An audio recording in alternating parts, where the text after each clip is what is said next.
Bom dia a todos. É um enorme prazer estar mais uma vez aqui na PET. Fico extremamente contente de poder vir trocar ideias com vocês sobre vários temas de direito tributário. Desta vez é esse que está projetado. Agradeço aqui o Marcelo a enorme gentileza de formular o convite. Já fiquei muito contente também que, na sessão inicial, o professor Chueri recebeu a justa homenagem aqui da APET.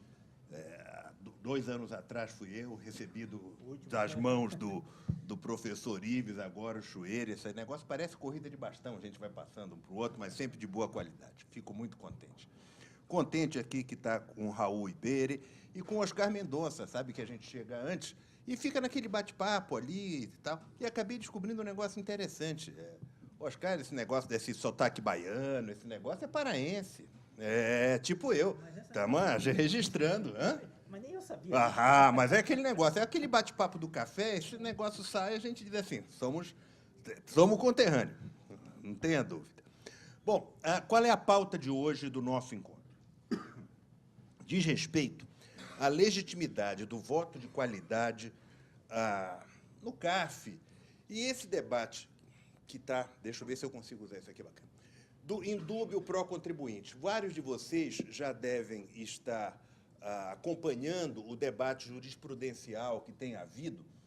E esse é um tema realmente, como é que eu diria, sensível, porque, afinal, nós acabamos sempre discutindo no CARF diversas questões, e nós encontramos um debate muito interessante, muito aceso nesta matéria, porque recentemente saiu uma pesquisa que diz: não, o contribuinte ganha quase 50 e tantos % das questões no CARF. Quer dizer, uma pesquisa que não tem a menor noção do que está falando. Os caras estão errados. Basta verificar o que acontece. E nos slides que preparei, vou passar agora, existe até uma indicação de quantos processos foram para o Conselho Superior e quantos o contribuinte ganhou nessas questões envolvendo o tal do voto de qualidade. Então, esse é um apanhado geral para a gente ver o que é que acontece, qual é a gênese, como isto funciona em outros tribunais e verificar o que é que a jurisprudência tem tratado nessa matéria. Então, primeiro, o que é o voto de qualidade no CARF? Isso está no Decreto 70.23572, isso aqui surgiu esse exato texto numa modificação posterior, e que diz, em rápidas palavras, o seguinte: cargos de presidente, turmas, etc., serão ocupados por conselheiros representantes da Fazenda que, em caso de empate, terão voto de qualidade. Então, parece que deu uma lógica simples. Empatou, voto de qualidade para o presidente. Ok? Mas será que é isto mesmo? Será que está funcionando? É isso que está existindo? Muitos autores e a jurisprudência vêm contrastando esta posição aqui do em caso de empate terão voto de qualidade por esta com o artigo 112 do CTN, que vai dizer alguma coisa do tipo: a lei tributária que define infrações ou combina penalidades interpreta-se de maneira mais favorável ao acusado em caso de dúvida quanto à capitulação legal, natureza, circunstâncias, autoria, natureza da penalidade. Aqui existe uma primeira dúvida. Eu já estou antecipando um pedaço do que a gente vai ver, porque na jurisprudência é o artigo 112 do CTN que é utilizado. Se esta regra do Código Tributário é uma regra de direito material ou de direito sancionatório. Ou seja, ele se refere, esta norma, apenas às penalidades ou se refere como um todo ao direito tributário em geral? Como é que isso deve ser interpretado? Já adianto, repito mais uma vez, que quando a jurisprudência se filia ao artigo 112, ele diz é o direito tributário, havendo dúvida, pró-contribuinte, e amarra no 112.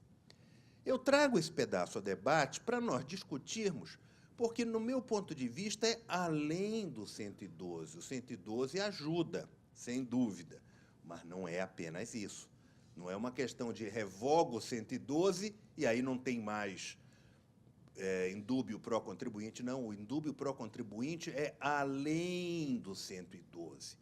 Isso é importante, estou falando aqui para compreensão em geral e para o argumento dos advogados, e eu sou advogado, que não basta amarrar no 112, tem mais que isso, porque senão você fica correndo o risco de entender em algum dado momento que isto é só sancionatório e que se refere apenas a penalidades e infrações.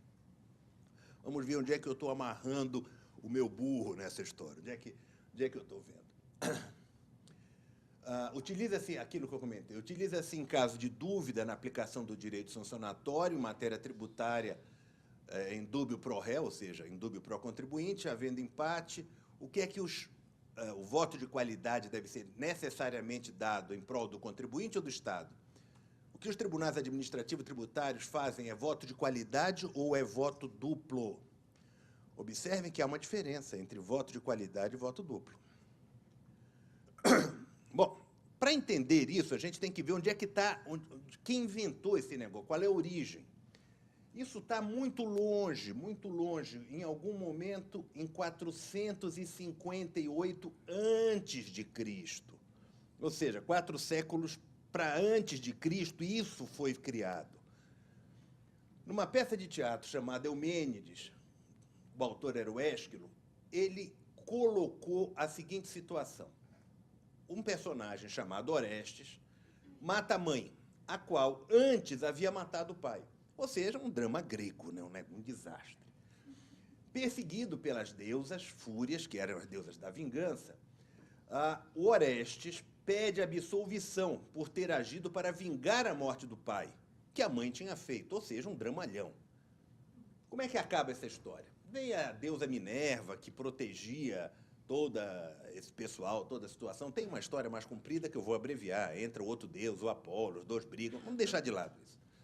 A Minerva, que é a deusa da sabedoria, ela cria e convoca um tribunal de 500 pessoas, chamado Aerópago, que dentre os habitantes da cidade de Atenas, para julgar o acusado. Então, ela criou o tribunal do júri, senhores. Aí está, 400 anos antes de Cristo, a ideia do tribunal do júri.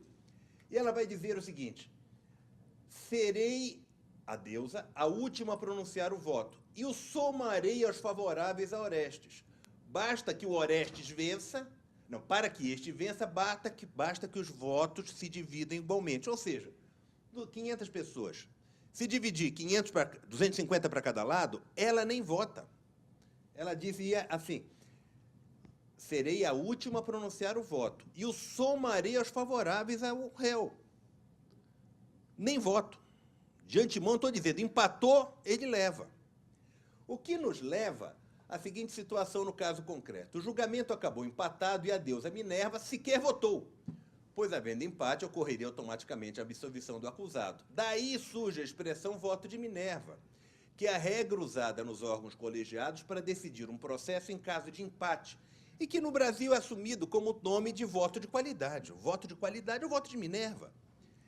Reparem que daqui surgem 3 situações diferentes. Não sei se é o próximo slide. Aqui.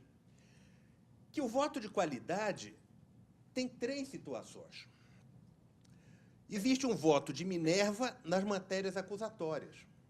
Repara, eu não estou dizendo direito penal, tá? Estou falando matérias acusatórias. O voto de Minerva sequer é proferido, pois, havendo empate, a decisão é pro acusado. Ok, meio a meio? Eu não vou votar. É pro acusado. Ou seja, pro réu. Ou, vamos ver na frente, o pro contribuinte. Existe um voto de Minerva nas matérias não acusatórias. Ou seja, não havendo acusação, uma questão de direito civil, uma questão de outra natureza que não é acusatória, o voto de Minerva é o voto do desempate. Empatou? Empatou. Eu voto. Eu quem? Presidente. Vamos ver onde é que acontece isso no Brasil. E tem um voto duplo. O julgador vota 2 vezes para empatar e desempatar. O cara tem 2 votos. É o caso do CARF. O chamado voto de qualidade não é um voto de Minerva. É um voto duplo. Porque, a partir do momento que no CARF nós passamos a ter 6 pessoas, já foi diferente lá para trás. Entendeu?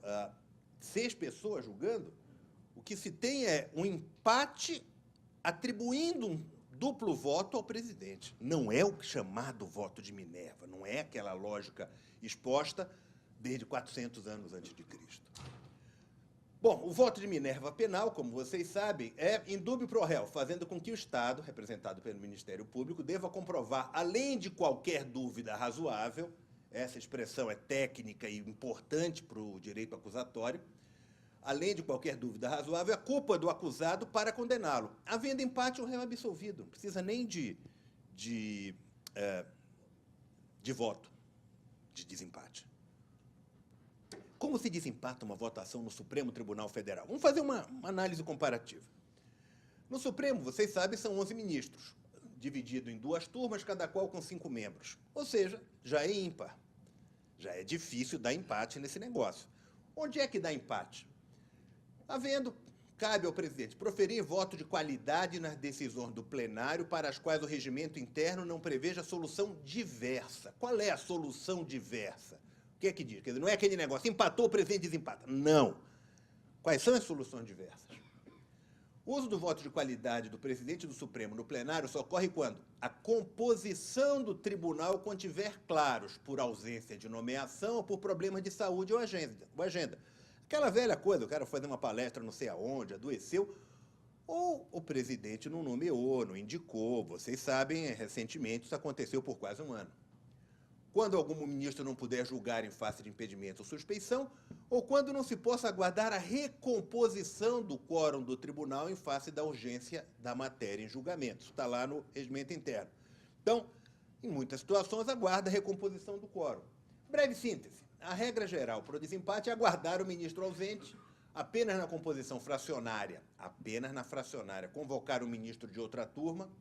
Nos casos de habeas corpus, prevalecerá a decisão mais favorável ao réu, o voto de Minerva.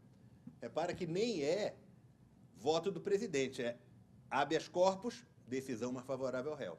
Somente quando o regimento interno não prever outra solução, aí se chega ao voto de qualidade. Ok? Ou seja, remoto, não é aquele negócio, empatou, o presidente desempata.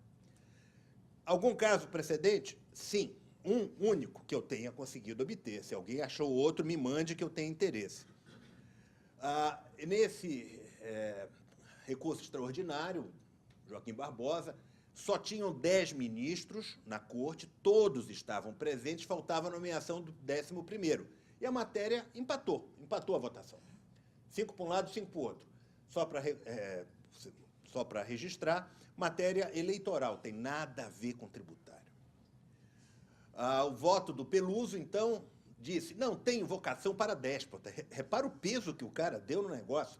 Ele era o presidente, ele tinha que dar o duplo voto. Não tinha outra hipótese, entendeu? De modo que só sendo um déspota eu teria que impor ao tribunal sua solução, que não é um segundo voto, que não é de um segundo, ou que seria de um segundo voto, como está previsto, mas que simplesmente adota o teor do voto do presidente como teor da decisão. Ou seja, o presidente vai decidir porque o tribunal empatou. É dramático. O que é que ele fez? Bom, cerca de 30 dias depois, nos embargos de declaração, ele deu o voto duplo. Pronto. Ok? Deixa para lá, já votei. Esquece, deixa para lá. Muito complicado. Então, em resumo, foi isso que aconteceu e ele votou, como era matéria eleitoral, não se pode dizer de indúbio pro, não tinha isto. No caso eleitoral, ele votou no sentido que votou. Pronto, ou seja, validou uma das posições em debate. Como é no STJ? Compete ao presidente do STJ proferir no plenário, na Corte Especial, o voto de desempate. Observem só que, a partir daqui, se identifica uma diferença. Por quê? Se no Supremo vai se chegar em dado momento ao voto duplo, por etapas, aqui é um voto de desempate. Nos casos da Corte Especial, o presidente não proferirá voto, exceto, exceção, nos casos em que o julgamento depender de quórum qualificado para apuração do resultado, aqueles julgamentos por 2/3 ou algumas coisas que o regimento prevê. Em matéria administrativa, que, óbvio, não é jurisdicional, e nos demais casos, quando ocorrer empate. Observe, daquele slide anterior, é a situação de o presidente não vota, nunca. Mas se der empate porque a composição é par, o presidente vota. Mas aí não é um duplo voto. E nem é um caso de voto de Minerva penal, acusatório. É um voto-voto. Bom, o presidente de cada sessão terá apenas o voto de desempate, ou seja, no STJ fica mais próximo do voto de Minerva no sentido de voto quando vota, não apenas no sentido de direito acusatório. Ok? Em breve síntese, a regra geral é semelhante, com a característica, em alguns casos, o presidente não vota ordinariamente, apenas vota de qualidade. Aguarda-se o ministro ausente, convoca-se ministro de outra turma, só nas fracionárias, e se permanecer empatado, aí o presidente dá o voto de desempate.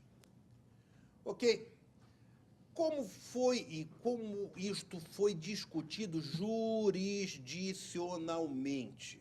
Ok? Porque até aqui a gente está vendo o que é que diz o regimento interno, o que é que dizem a mítica, o mito lá da Minerva, essas coisas. Jurisdicionalmente, nós temos uma manifestação do desembargador federal Souza Prudente do primeiro TRF.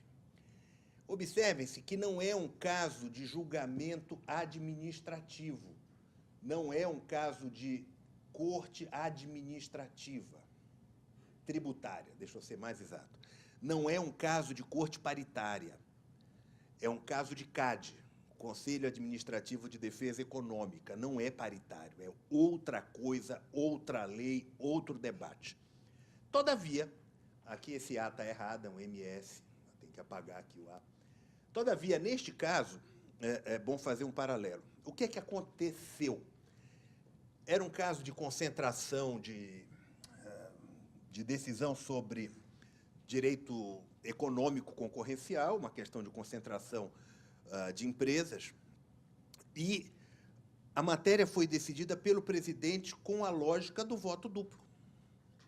Igualzinho o CARF, voto duplo. Nada a ver com composição paritária, mas o presidente, por lei, tinha esse direito. Lei, não é decreto. O que é que disse o Souza Prudente apreciando a questão? Como se vê, o voto cumulativo atribuível ao presidente do órgão da administração pública no Brasil em função judicante agride os princípios de razoabilidade, proporcionalidade e a própria essência do princípio republicano no Estado Democrático de Direito. O voto cumulativo, que não se confunde com o voto de desempate de Minerva, instalou-se na prática administrativa por força do regime de exceção, em total afronta aos postulados constitucionais da República Federativa do Brasil, que inscreveu a igualdade como direito e garantia fundamental na formação estrutural do Estado Democrático de Direito. Prossegue. O mal-sinado voto cumulativo, inegavelmente, aniquila a figura do juiz natural, constitucionalmente estabelecido, e que nunca deve desgarrar-se do postulado da igualdade, do exercício da tutela jurisdicional do Estado, etc., etc. Bom, no mérito, isso foi o voto dele. No mérito, a coisa acabou saindo por questões processuais, porque isso não foi apreciado no sentido jurisdicional. Então, virou um obter dictum e não um aspecto decisório. Mas é um caso interessante. Só para registro, neste processo, tem dois pareceres muito interessantes. Um de um procurador do Estado e professor da UERJ, vocês devem lembrar, um tal de professor Luiz Roberto Barroso, depois virou ministro do Supremo. Mas, ainda enquanto advogado, parecerista, professor, ele deu um parecer, ele subscreveu um parecer muito interessante, atacando o voto duplo, dizendo que o voto duplo era tudo isso aí que diz o Souza Prudente e muito mais. Então, é um registro interessante para a gente ter uma pista de como pensa o ministro Barroso. 2, tem um parecer também, neste caso, do ex-ministro do Supremo, ministro da Justiça, etc., chamado Célio Borja, já aposentado, acho até que já falecido, tá certo? Também atacando fortemente o voto duplo, dizendo que é inconstitucional, etc., etc., etc. Bom, aí vem uma constatação. Dito toda essa questão, qual é a dúvida? A fase processual administrativa fiscal é acusatória? Uma dúvida. Esse é um pedaço que é importante para a gente poder compreender. Vocês acham que é acusatória? Não é. Não estou falando do processo fiscal como um todo, não estou falando do processo administrativo fiscal como um todo. Alguém vai levantar, o processo de consulta. Não estou falando do processo de consulta, por favor. Nós estamos falando do que nós estamos falando. Processo administrativo fiscal próprio. Aquele que se inicia com o quê? Auto de infração. Então, iniciando com auto de infração, entendo eu, e aqui eu subscrevo o que está na tela, é que aqui há uma acusação. O auto de infração corresponde, de alguma maneira, a uma fase acusatória. A empresa já pega assim na testa, as pessoas físicas também, na testa aquela história, você deve tantos milhões. Eu? Que negócio é esse? Como é que é? Me conta aí. Então, há uma fase acusatória própria, processual, administrativa, fiscal, tributária, iniciada aqui, tá certo? Se a administração tributária, que possui tão grande poder na análise e julgamento de seus próprios atos fiscalizatórios, não consegue maioria ordinária para sua deliberação, ensejando o uso do voto duplo para desempate do processo, não se pode atribuir à CDA a mesma força que aos demais títulos executivos. Ou seja, o Código de Processo Civil prevê uma montanha de títulos executivos, inclusive a CDA, e a CDA diz que é uma presunção júri et júri, que só pode ser revertida com alguma dificuldade, aquela coisa que todos nós conhecemos. Ora, se é uma acusação e para prevalecer é necessário voto duplo, a CDA não tem a mesma força. Não é a mesma coisa. Não é a mesma coisa. Bom, aqui só uma observação. E agora, com o protesto, como é que isso vai ficar? É outra história, dá uma outra prosa e um outro desdobramento. Aí vem aquilo que eu falei no início. É usual o voto duplo no CARF? Tem uma montanha de discussão. Não é, isso é coisa de advogado, fica falando. Não. Bom, Jornal Valor Econômico, fonte, é do dia 6/6/12, fonte Matos Filho, turma do Quiroga, tá certo? Que foi entrevistado para a reportagem. Que eles dizem, dentre 1.050 casos julgados pela Câmara Superior do CARF, em 370 ocorreu empate, em apenas 6 decisões foram favoráveis ao contribuinte. Toda vez que a gente comenta esse tipo de questão, e já falei isso em outros locais, alguém diz, mas eu já julguei a favor do contribuinte, eu já no empate fiz, eu já ouvi isso. E eu acredito, mas talvez sejam essas 6, não sei. Eu não sei, entendeu? Por isso até que cito a fonte, Valor Econômico, Quiroga, Matos Filho. Então, se o número estiver errado, vão acertar com Quiroga. Estou dando a fonte de onde eu tirei a informação. Bom, é usual? Parece que sim. Parece que é usual. O que é que acontece com os precedentes? Aqui nós vamos falar de 2 casos apenas. Existe a informação de que existem outros casos que estão disponíveis, mas vou relatar apenas 2. Infelizmente, a letra ficou muito pequena, mas vamos lá. Este caso, é bom a gente referenciar, tudo indica, a informação é da Advocacia Lunardelli, tá certo? Que obteve esta vitória. 8ª Vara, Campinas, está aqui o número do MS. Assunto, PIS/COFINS importação sobre remessas de royalties para o exterior. Ok? Auto de infração neste sentido. DRJ, São Paulo, manteve o auto de infração. CARF manteve o auto de infração, consequentemente, a decisão de primeira instância, por voto de qualidade. Esse duplo, não é qualquer voto de qualidade, é o duplo. 3-3 e eles desempataram. Primeira turma ordinária, segunda Câmara, terceira sessão. O Conselho Superior não conheceu do recurso que foi interposto. Qual era o centro do debate? Contrato de transferência de tecnologia. Ou seja, o contribuinte alegava que era um contrato de transferência de tecnologia e o fisco dizia que era um contrato de assistência técnica e prestação de serviços. Era esse o embate. A rigor, onde é que chegou o problema? Se não foi contratada assistência técnica, como fazer prova negativa? Observem que o caso é muito interessante e é uma sentença. O caso é muito interessante, é uma sentença que merece um destaque pelo seguinte aspecto. Não foi feito, no caso, uma singela análise do tipo empatou, é profisco. Não, o juiz entrou no mérito do assunto, ele foi olhar o que estava lá dentro. É um daqueles raros juízes que pararam para olhar essa questão. A lógica é, se não foi contratada assistência técnica, como o contribuinte poderia fazer prova negativa? Porque a defesa do contribuinte é, eu não fiz assistência técnica, eu fiz contrato de transferência de tecnologia. Prova, tá, 1 tonelada de papel. Parece, segundo o juiz, eu não fui aos autos, mas segundo o juiz tinha 1 tonelada de papel, eles vastos, altos. tem um CD aqui com não sei quantos mil documentos, aquelas coisas. O contrato de transferência de tecnologia foi registrado no INPI, o que é um requisito, e demonstra, diz lá o juiz, boa-fé, o que, aliás, eu acho que o juiz está coberto de razão. Esse negócio de não é importante boa-fé em direito tributário está errado. É importante. Então, boa-fé registrada, contrato registrado, e diz o juiz, nenhum debate no CARF sobre os fatos, apenas sobre a interpretação contratual e os documentos não individualizados.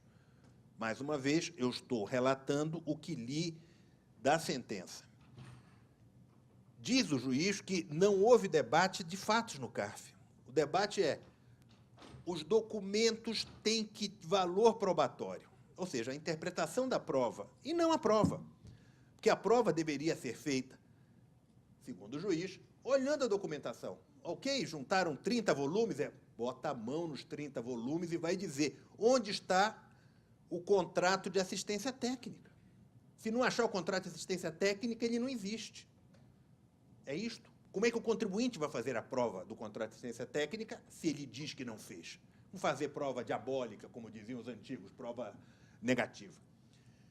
Portanto, disse o juiz, nenhum debate no CARF sobre os fatos, apenas sobre a interpretação contratual e os documentos não individualizados, porque no CARF, segundo consta, o que os julgadores queriam é separe os documentos que dizem que esse contrato é de transferência de tecnologia. E o que disse o contribuinte? São todos. Eu juntei não sei quantos mil documentos dizendo que é transferência. Eu não tenho como apartar para dizer o que é assistência técnica. Se eu não tenho como apartar, porque eu não tenho documento. Então, não tenho como apartar, não tenho como mostrar documentos individualizados de uma operação e outra. Eu não tenho a outra. Que disse o juiz? Concedeu a segurança para cancelar o crédito tributário. Aspas. Por exigência do princípio da legalidade da justiça tributária, o ônus da prova da ocorrência do fato jurídico tributário, em sua inteireza, é do fisco, cabendo ao contribuinte na busca da desconstituição da exigência. Por outro lado, a interpretação da hipótese de incidência deve dar-se à luz do fato e não apenas abstratamente no plano normativo, etc., etc.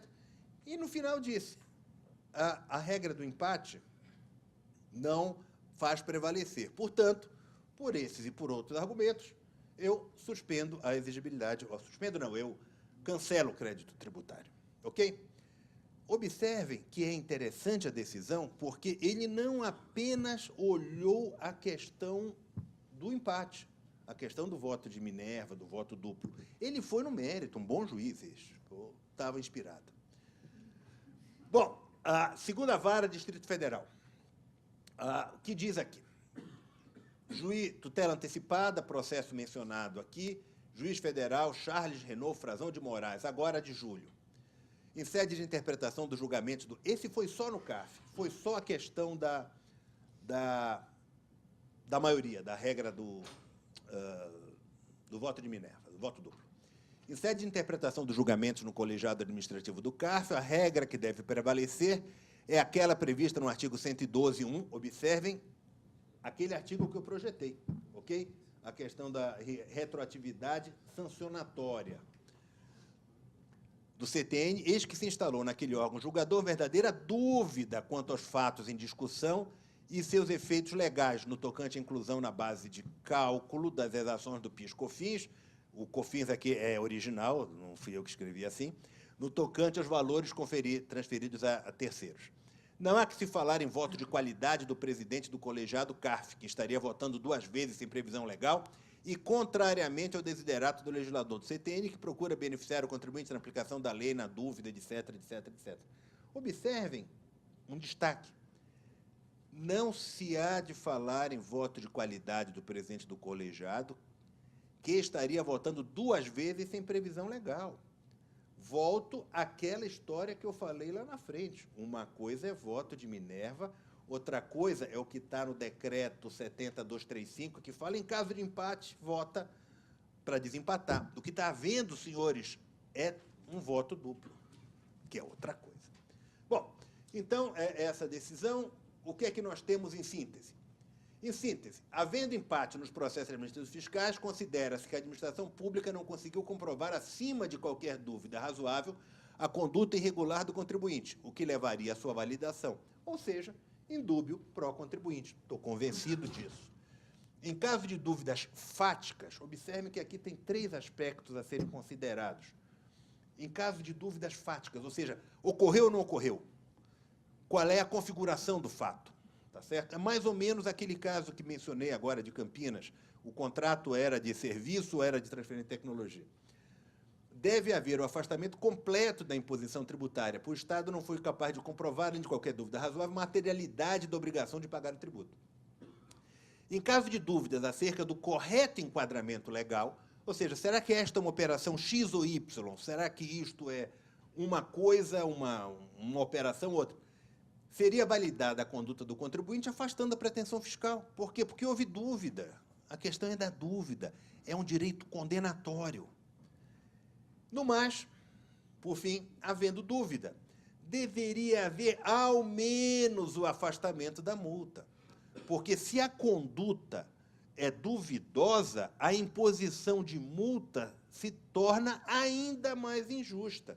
Portanto, há de argumentando um tanto, como dizem os doutos, se não cair por causa das dúvidas fáticas plenamente, se não cair plenamente por causa do enquadramento legal, no meu ponto de vista, pelo menos a multa deveria ser retirada, porque a conduta se demonstrou duvidosa, tanto duvidosa que dividiu o plenário de julgamentos. Tá certo? Quem seguiu essa linha? Um julgador, um conselheiro, Rafael Pandolfo, neste caso aqui, que é aquele que acabou judicializado em uma outra situação. Ok? Em síntese, senhores, era isso que eu tinha a expor. Fico à disposição e espero ter demonstrado a existência de 3 diferentes situações postas. Uma do voto duplo, outra do voto de Minerva, quando é necessário votar nas situações que não tratam de matéria, como é que a gente chama, condenatória, matéria acusatória, caso STJ, e outra, que sequer votar é necessário, porque indúbio pró réu ou pró contribuinte. Obrigado.